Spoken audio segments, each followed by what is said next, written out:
Hello goddesses, join me on a little nature walk here.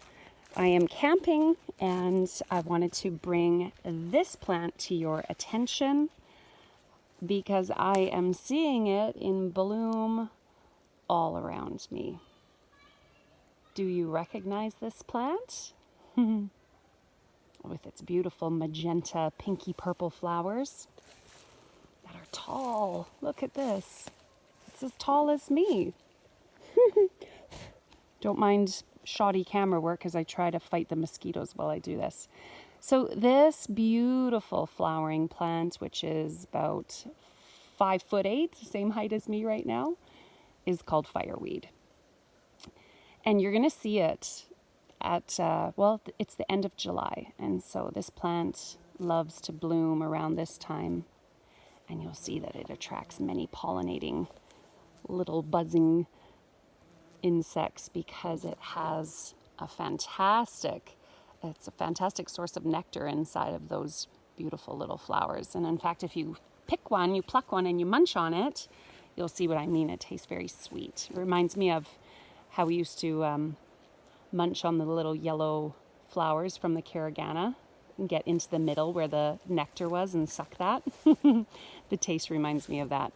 So looking at this stand of fireweed here where we're camping, it's just everywhere. So I wanted to bring to your attention first of all, how fireweed gets its name is that it's often the first plant to emerge when there has been a boreal forest fire. The seeds are very hardy and heat tolerant. And so when all plants have been wiped out, one of the first ones to begin its to take over the habitat, the area is the fireweed here. So how cool is that? Now, fireweed, I don't have a ton of experience with it, but I do want to share a quick little story about what happened to us yesterday on the trail. So we were walking on a quite a long trail. I wasn't expecting it to be such a long journey, and my young daughter, as she was walking, her feet started to get a blister. And normally I would turn to plantain for pain and something like that, but we couldn't find plantain anywhere.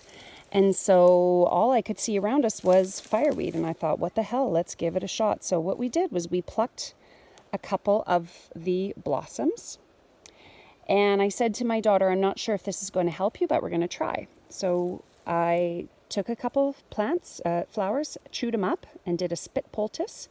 And then we used that to dab over her blister. It was all crunched up, and I put it on her blister, and I just let it sit there.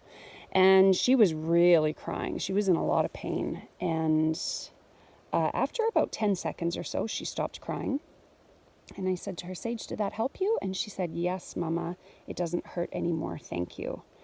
And I thought, I must read up on this plant again. So I came back to the campsite and I grabbed my book, my herbal book, and I looked up the qualities of fireweed again because I wasn't really exactly sure.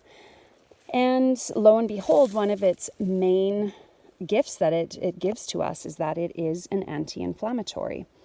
And this is why it is often used in healing salves or body oils, because the plant cosmetically is great for helping inflammation. So what does that mean for you? It means that it could help with acne. It could help with red skin conditions like perhaps rosacea. It can help with things like eczema and psoriasis. And apparently it helps if you get a blister on the trail and you need some quick natural first aid. So keep that in mind. Yesterday as well, I was enjoying a glass of wine by our campfire, and I had earlier found some wild raspberries growing and some wild blueberries. And just for the fun of it, I added a couple of these gorgeous fireweed blossoms into my wine just to enjoy the beauty of it. So they can be used in salads. And interestingly, I learned in my herbal books too that the whole plant is edible. You can use it right in the springtime when it first starts to emerge from the ground, when it's a small Like this one is pretty little, but just as it's starting to emerge, it's sometimes nicknamed wild asparagus because you can harvest it and steam it and use it like you would asparagus. I'm not sure if it tastes the same as asparagus, but it's sometimes called that. You can also use the green leaves here in salads, or you can use them in stir fries. So you could saute them up with garlic butter and munch away. So the whole plant is edible and high in vitamins A and C.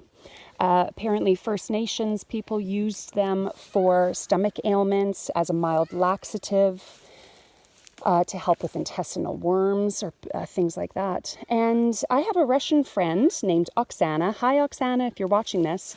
And it's a very traditional plant that gets harvested and used in what they call Koporski tea.